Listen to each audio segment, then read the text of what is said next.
बताया कि हम आतिशी जी से मिले, जो सीएम है दिल्ली की। उन्होंने हमें 3-4 दिन का टाइम मांगा, 3-4 दिन रुक जाइए, मैं आपकी सैलरी रिलीज़ करा रही हूँ। 20 दिन हो गया आज उस बात को, कुछ नहीं हुआ।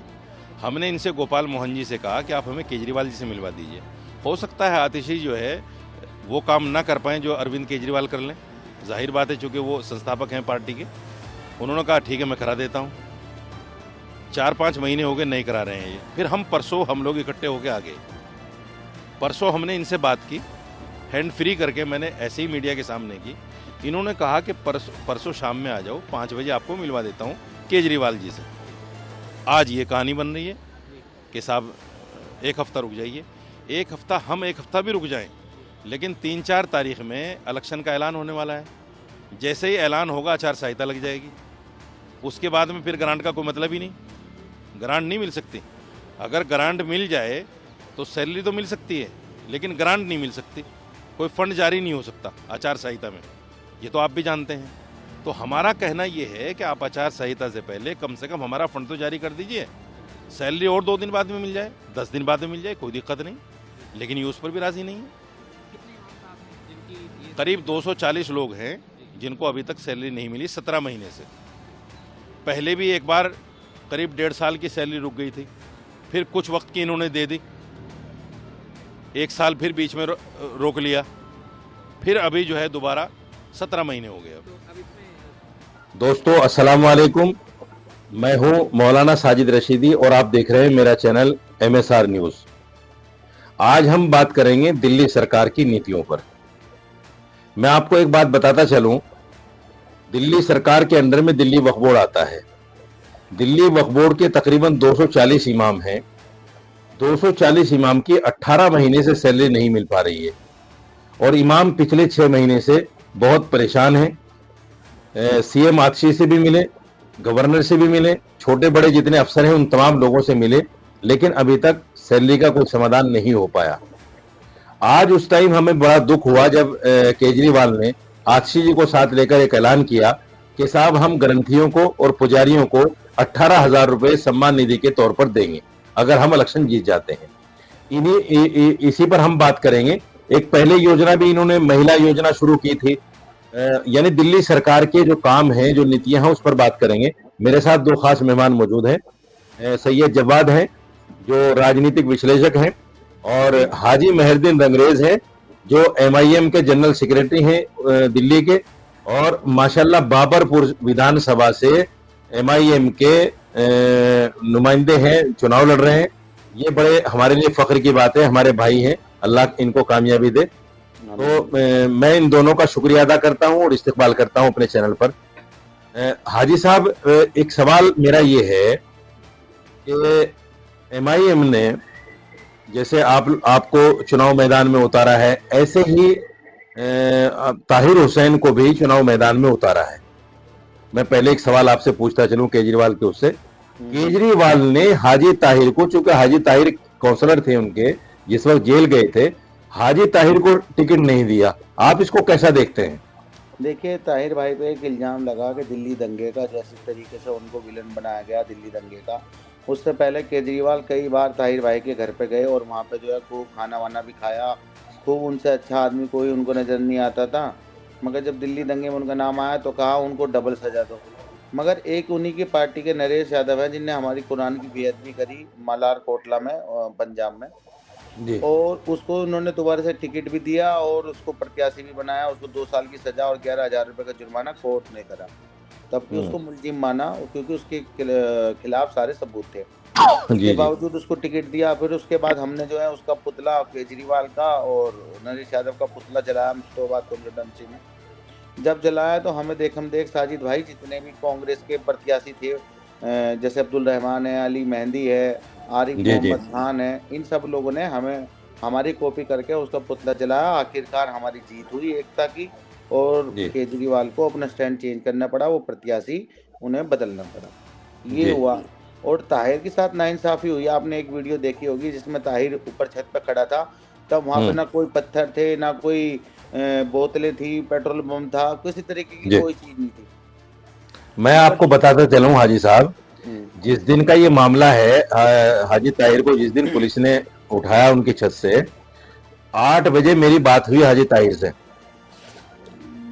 ताहिर भाई ने कहा कि मौलाना साहब मैं पुलिस को फोन कर चुका हूं और पुलिस मुझे रेस्क्यू करने नहीं आ रही है। मैंने हाजी साहब उस दिन खुद डीसीपी से बात की और मैंने कहा कि भाई आप उनको लेने क्यों नहीं जा रहे हैं, झगड़े फसाद का माहौल है, वो जनप्रतिनिधि हैं, काउंसलर हैं वहां के, उनकी जान बचाना बहुत जरूरी है, इसलिए आप जाइए। तो उसने कहा कि मुझे 5 मिनट का टाइम दीजिए, मैं अभी फोर्स निकालता हूँ। उनको वहां से लाया गया। आप सही कह रहे हैं, उस वक्त उनकी छत पर कुछ नहीं था, लेकिन बाद में जिस तरह से उनको रगड़ा गया और उन पर केस लगाए गए और केजरीवाल की चुप्पी रही, ये बड़ा दुखदायी है। बहरहाल सैयद जवाद, आज ऐलान किया है केजरीवाल ने कि पुजारियों को और ग्रंथियों को 18,000, इमामों के भी 18,000 हैं, उनको भी सम्मान निधि के तौर पर देंगे वो। इसको कैसे देखते हैं आप? जी, बहुत बहुत शुक्रिया आपका वक्त देने के लिए। देखिए क्या है, दिल्ली विधानसभा के चुनाव आ रहे हैं और दिल्ली विधानसभा चुनाव के अंदर आपको पता है कि किस तरीके से अरविंद केजरीवाल जो है वो लोगों के बीच आकर के वादे करते हैं और वो भी जुमलेबाजी फेंकने में इस वक्त जो है वो बिल्कुल कॉपी कर रहे हैं देश के आदरणीय प्रधानमंत्री नरेंद्र मोदी साहब को। वो भी ये कहा करते थे कि जो है गंगा को साफ कर दूंगा, माँ गंगा का बेटा हूँ। इन्होंने भी वादे करे थे कि मैं यमुना को साफ कर दूंगा। ना गंगा साफ हुई, ना यमुना साफ हुई।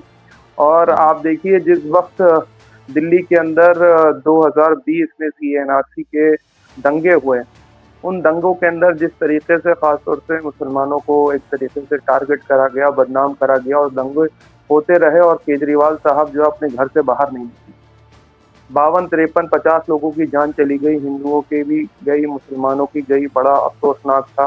लेकिन अरविंद केजरीवाल साहब घर बाहर नहीं निकले। फिर जब कोविड आया, कोरोना काल आया, तो कोरोना काल के अंदर केजरीवाल ने डायरेक्ट नाम ले करके तबलीगी जमात को जो है वो टारगेट करा, मौलाना साद को बंद करा, मरकज को बंद करवाने में एक बड़ी भूमिका जो है वो अरविंद केजरीवाल की है। तो देखिए इनका भी चोला वही है जो आरएसएस का है। इनके ऊपर भी ये भले ही आते हो बंद करके, क्योंकि अभी तक मैंने जितना आम आदमी पार्टी को स्टडी करा, ये इकलौती ऐसी पार्टी है जिसकी कोई भी आइडियोलॉजी नहीं।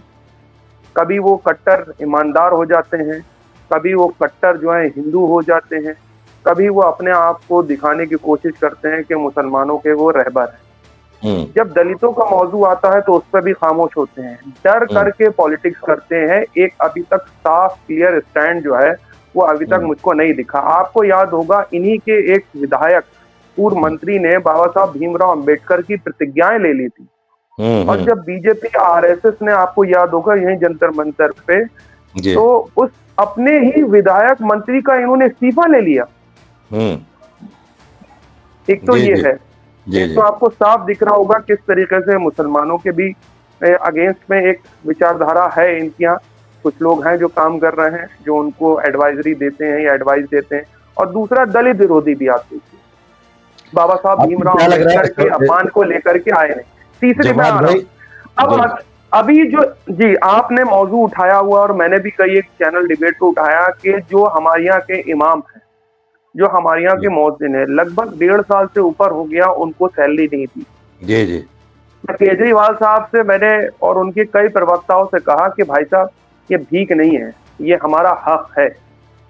हमारा हक मार करके बैठ करके आप दूसरी तरफ बड़े बड़े ऐलान कर रहे हैं। आप ये भी तो साथ में कहिए कि भाई साहब हम तनख्वाह देंगे, और तनख्वाह जो है वो 18,000 से बढ़ा करके देंगे। आपने 18,000 रुपए की तनख्वाह 1.5 साल से रोकी हुई है, और 1.5 साल से जो इमाम, जो मुअज्जिन इस चीज की तकलीफ को सह रहे हैं, उसका आप स्टाइपेंड देंगे? अगला नहीं देंगे, उसको बढ़ा करके दीजिए कि आप मानिए अपनी गलती को। आपके विधायक जेल में, आपके वक्फ बोर्ड के अंदर घोटाले हो रखे हैं। आप पहले कांग्रेस पे आरोप लगा रहे थे, आज आपके ऊपर आरोप लग रहे हैं। आपके ऊपर जो आरोप लगते हैं वो आप कहते हैं कि राजनीतिक षड्यंत्र का हिस्सा है, लेकिन भाई साहब जब आप कांग्रेस पे आरोप लगाते थे वो क्या था? जी बिल्कुल, वो आपका राजनीतिक षड्यंत्र नहीं था। बिल्कुल बिल्कुल। हाजी मेहरदीन साहब, आप प्रत्याशी हैं एमआईएम के। आप मुझे बताइए, केजरीवाल की जो नीतियां हैं, जो उसकी स्कीमें हैं, बिजली फ्री, पानी फ्री, बसें फ्री और एजुकेशन पर उनका काम, और आपका इसको इसमें हॉस्पिटल्स में जो उनकी दवाइयां मिलने का जो भी सिस्टम अच्छा उन्होंने किया है, इसको कैसे काउंटर करेंगे आप और किस तरह एमआईएम उससे लड़ेगी? देखिए, मैं कह रहा हूँ साजिद भाई, जिस तरीके से मैं अभी किसी की सिफ़ारिश लेके एक हॉस्पिटल में गया था, उसका हम्म ऑपरेशन होना था, उसको 1 साल की डेट मिली। तो हम्म ये तो हेल्थ का स्ट्रक्चर है जो केजरीवाल का है। अब मैं हम्म आ जाता हूँ शिक्षा के ऊपर, शिक्षा में इतना बुरा हाल है, मैं स्कूलों में गया था, हम्म स्कूलों की हालत देखी, इन्होंने क्या किया, डेंट पेंट कर दिया बस क्लासरूम हम्म का। वो से हम्म बता दिया कि हमने नए क्लासरूम बना दिए। हम्म और वहाँ पे सुविधा के नाम पे ना पानी, फ़िल्टर का पानी है, ना फ्रिज है, ना कोई मैनेजमेंट है, मतलब किसी तरीके से कोई बाहर के लोग अंदर आ सकते हैं। मतलब तालीम के नाम पे हमने बच्चों से पता किया तो स्कूल में जो है बच्चे 8वीं वाले बच्चों को 5वीं क्लास वाले के बच्चे तक को पढ़ना नहीं आता। तो ये तो इनका स्कूल मॉडल है। अब वो मैंने आपको बताया, जल बोर्ड का पानी का बता देता हूँ मैं। हम्म हम्म पानी का हमारे इलाके में सबसे मतलब पानी आता है और गंदा हम्म, पानी आता है, या पानी भी उससे बोतल खरीद के पीना पड़ता है साजिद भाई। जी ये सब सब झूठा प्रोपेगेंडा है इसका, और ये ट्रैप में मुसलमानों को फँसाया जा रहा कि हम तुम्हें फ्री की स्कीम देंगे। अभी इन्होंने जब हमारे इमामों को डेढ़-डेढ़ साल से तनख्वाह नहीं दी, अब हम्म, इसने नया जुमला ले आया कि अब जो है हम 18,000 रुपए जो साधु संत हैं, जो मंदिरों में पूजा करते हैं या सिख गुरुद्वारों में पूजा करते हैं, उनको अरे भाई, तब तुम इनको नहीं दे पा रहे तनख्वाह, उनको क्या दोगे? तो ये क्या है? हम्म, ये राजनीतिक फ़ायदा उठाने के लिए चुनाव से हम्म, पहले ऐसी बात करना, तो ये है कि लोग इनके बहकावे में आकर इन्हें वोट कर दें, इनकी सरकार बना दें, फिर ये 5 बिल्कुल साल बिल्कुल भूल जाएँगे सब कुछ। बिल्कुल बिल्कुल। जवाद भाई, आप ओखला में रहते हैं। अमानतुल्लाह खान जो दिल्ली वक्फ बोर्ड के चेयरमैन थे पहले, अब फिर केजरीवाल ने उन पर दाव लगाया है। तो आपको क्या लगता है कि इस बार जो है, चूंकि जो मामलात दिल्ली वक्फ बोर्ड में रहते हुए उनके साथ हुए हैं, आपको क्या लगता है वो इस बार जीतेंगे?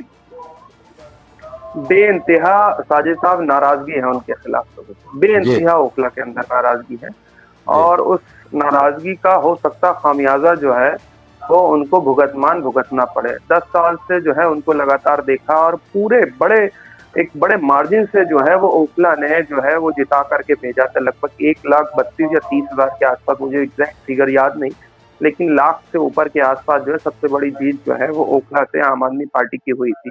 लेकिन इस बार जो है वो समीकरण बिल्कुल जो है 360 डिग्री चेंज है। जिस तरीके से ओखला के अंदर गंदगी का मसला है, जिस हिसाब से रोड का मसला है, जिस हिसाब से पानी का मसला है, बहुत ज़्यादा जो है इस वक़्त प्रॉब्लम जो है वो ओखला की आवाम जो है फेस कर रही है। और आपको बता दूँ, ओखला के अंदर जामिया जैसी बड़ी सेंट्रल यूनिवर्सिटी होने के बावजूद जिस तरीके के डेवलपमेंट काम होने चाहिए थे, वो इस वक़्त नहीं हुए।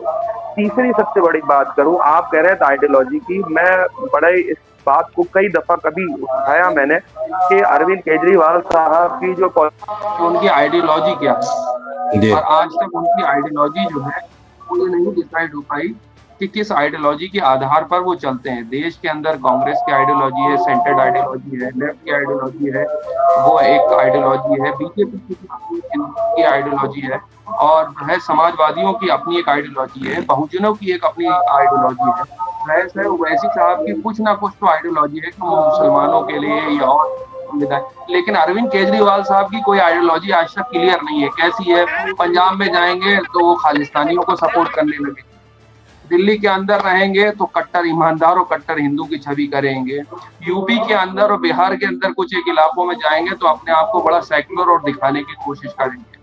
तो मैं यही कह रहा हूँ कि जो बीजेपी है वही आम आदमी पार्टी, जो आम आदमी पार्टी है वही बीजेपी। ये बिल्कुल एक तरीके से लोगों को साफ समझना होगा। जैसा जितना बड़ा झूठ जो है देश के बड़े प्रधानमंत्री, सबके प्रधानमंत्री जी बोलते हैं, उसी की बराबरी का झूठ लगभग लगभग उनको कॉपी करने की कोशिश जो है अरविंद केजरीवाल करते हैं, और उनको फायदा भी मिलता है। आप देखिए उदाहरण के तौर पे क्या है कि दिल्ली के अंदर पता है कि बहुत बड़ा फायदा जो है वो इस वक्त नहीं होने वाला। दिल्ली का जो वोट है वो आइडियोलॉजिकली जो वोट था वो कांग्रेस का वोट था कशीदी का, वो बिल्कुल हमेशा बीजेपी के अगेंस्ट में पड़ा। इन्होंने बिल्कुल करा फ्री बिजली, फ्री पानी, फ्री शिक्षा, फ्री स्वास्थ्य, हम ये बांटेंगे, वो करेंगे, लेकिन वो पूरी तरीके से जमीन के ऊपर नहीं इम्प्लीमेंट हो पाया। आप देख लीजिए एमसीडी के अंदर देख लीजिए, वो भी नहीं हो पाया। और दूसरी सबसे बड़ी बात, अभी एक पार्किंग का बहुत बड़ा मसला सामने आया है। आपको पता है पार्किंग रेट, आप अगर दिल्ली के अंदर जाएंगे या कई जगह पर जाएंगे, जो 20 रुपए की पार्किंग थी उसको 40 रुपए कर दिया। मैंने पूछा ये किस लिए? बोले वो पॉल्यूशन बहुत हो रहा है ना। इसलिए दिल्ली मैंने कहा पॉल्यूशन तो खत्म नहीं हो तो पार्किंग के कैसे है वो डबल है, बोले वो तो साफ सरकार से पूछिए। जी जी। तो ये हालत है, ये ऐसे मुद्दे कुल हैं मिलाकर आप ये कहना चाहते हैं कि केजरीवाल की पार्टी को उठाना चाहिए। कुल मिलाकर आप ये कहना चाहते हैं कि केजरीवाल बिना आइडियोलॉजी के सरकार चलाना चाहते हैं। हाजी मेहरदीन साहब, एक आखिरी सवाल आपसे कर रहा हूँ, एक आखिरी सवाल कर रहा हूँ आपसे। आप मुझे बताइए, आज ऐलान किया है अरविंद केजरीवाल ने कि ग्रंथियों को और पुजारियों को सम्मान निधि देंगे, लेकिन पादरियों का जिक्र नहीं किया उसमें। ईसाई के जो पादरी होते हैं उनका जिक्र नहीं किया। ऐसी क्या वजह है कि वो पादरियों को नहीं देना चाहते या मुसलमानों के इमामों को सैलरी नहीं देना चाहते? इसको कैसे देखते हैं आप? तो ये देखते हैं तुष्टीकरण की राजनीति है कि उनका ईसाइयों का नेतृत्व जो है बहुत कम लोगों के पास है और बहुत कम उनकी तादाद है। ये इसे खास तौर से हिंदुओं को खुश करने के लिए, उनका तुष्टीकरण करने के लिए इसने चुनाव से पहले इस तरीके की बातें करके एक जुमला छोड़कर, जैसे 15 लाख एक जुमला था, ये भी एक जुमला साबित होगा। इस तरीके से बात के वोट बैंक साथ के चुनाव जीत के और 5 साल के लिए सबको दरकिनार करने का काम ही करेंगे। मैं कह रहा हूँ वक्फ बोर्ड में अभी तक कोई चेयरमैन नहीं, उसका चेयरमैन नहीं बनाया गया। हमारी ईदगाह की जो जमीन थी वो ले ली गई। केजरीवाल की सरकार है, इन्होंने कहा था हमें डबल इंजन बना दो, लोगों ने एमसीडी में भी इनकी सरकार बना दी। एमसीडी में कितनी हमारी मस्जिदें हैं, कितने हमारे मदरसों को उन्होंने सही करने का काम किया। तो लगातार ये जो है तुष्टीकरण की राजनीति केजरीवाल कर रहा है। केजरीवाल को हटा देना चाहिए, मुसलमानों को अपनी सियासी लीडरशिप को खड़ा करना चाहिए और अपने लोगों को मुत्तहिद होकर मिल्लत ऑल इंडिया मजलिस इत्तेहादुल मुस्लिमीन के साथ आना चाहिए। अगर हमारा एक, ये कहते हैं कि एक विधायक बन जाएगा तो क्या नहीं, लेकिन आपकी सरकार, लेकिन हाजी साहब आपकी सरकार तो नहीं बन रही है ना। अगर आपके साथ भी आए, चलो आपको जिता दें और एक दो प्रत्याशी हैं आपके, उनको जिता दें, तो सरकार तो नहीं बन रही है। तो फिर सारा मुसलमान आपके साथ आकर कैसे अपनी बात को दूसरी सरकार से मनवाएगा? कम से कम उन्हें एक ये सियासी शऊर तो आएगा मुसलमानों को कि अपने व्यक्ति को जिताने के लिए, अपने भाई को जिताने के लिए देखिए फिर हम लड़ सकेंगे। अगर हम किसी पॉलिटिकल पार्टी में होंगे, कांग्रेस, बीजेपी, आम आदमी पार्टी में, तो हम उनकी पार्टी की जो लाइन है उससे हट के बात नहीं कर सकते। आप जो बैरिस्टर साहब की जो पार्टी है उसमें सबको खुद इख्तियार है कि आपको बात करिए मिल्लत के लिए लड़िए, तो हम लड़ सकते हैं। हम जानते हैं किस तरीके से काम किए जाते हैं, किस तरीके से काम होते हैं सरकारों में, क्योंकि हम पहले सामाजिक सेवा में भी रहे। कुछ लोग ये कहते हैं हाजी साहब, कुछ लोग ये कहते हैं कि देखिए आजम खान ने पार्लियामेंट में एक स्पीच दी थी बीजेपी के खिलाफ, आज उसका हशर देख लो क्या हो रहा है। असदुद्दीन अवैसी साहब रोजाना बीजेपी को फटकारते हैं, नरेंद्र मोदी को बुरा भला कहते हैं, आरएसएस को गालियां देते हैं, उनके खिलाफ कोई कार्रवाई नहीं होती। तो लोगों का मानना यह है कहीं ऐसा तो नहीं कि बीजेपी की बी टीम के हिसाब से काम कर रहे हो बैरिस्टर साहब? बिल्कुल। आप देखिए बी टीम का काम तो देखिए, हम पंजाब में और हरियाणा में चुनाव नहीं लड़े। हरियाणा में चुनाव कैसे जीत गई बीजेपी? हम जो है पूरे देश में कहीं चुनाव नहीं लड़ते, बीजेपी कैसे चुनाव जीतती है? फिर मैं आपको लोकसभा का उदाहरण देता हूँ। लोकसभा में हमारे कुल 10 प्रत्याशी चुनाव लड़े थे और सीटें 543, तो वहां पर कैसे बीजेपी जीत गई? तो ये तो नैरेटिव बनाया जाता है कि सियासी लीडरशिप खड़ी ना हो, मिल्लत के लोग एक ना हो सके, उनको बांटने का, काटने का जो काम कर रही है राजनीति में सारे लोग, सब हमें वोट बैंक समझते हैं। जब हमारे मुद्दे आते हैं तो ये मुद्दों पर हमारे बिल्कुल खामोशी और मुंह पर टीप चिपका लेते हैं। नेता है मुसलमानों के हक और हकूक़ के लिए लड़ते हैं। तो दोस्तों, आज की डिबेट का जो निष्पक्ष है वो ये है कि केजरीवाल कुल मिलाकर मुसलमानों का हितैषी नहीं माना जा सकता। दिल्ली दंगों में जिस तरह मुसलमानों को फंसाने का काम किया, या कोविड के टाइम में जमात, तबलीगी जमात को बदनाम करने का काम किया, अब देखिए मुसलमानों के जो पेशवा हैं, इमाम हैं, उनकी 18 महीने की सैलरी रोककर उनको सैलरी नहीं दी जा रही है। दिल्ली वक्फ बोर्ड को खत्म करने की कगार पे है, दिल्ली उर्दू अकेडमी खत्म होने की कगार पे है। यानी मुसलमानों को किस्तों में सफाया करने का इरादा केजरीवाल ने कर लिया है। ये आज की डिबेट का निष्कर्ष है। मैं बहुत बहुत शुक्रिया अदा करना चाहता हूँ हाजी मेहरदीन आपका भी, और सैयद जवाद हमारे साथ जुड़े। इंशाल्लाह फिर किसी दूसरे टॉपिक के साथ मिलेंगे। बहुत शुक्रिया, खुदा हाफिज।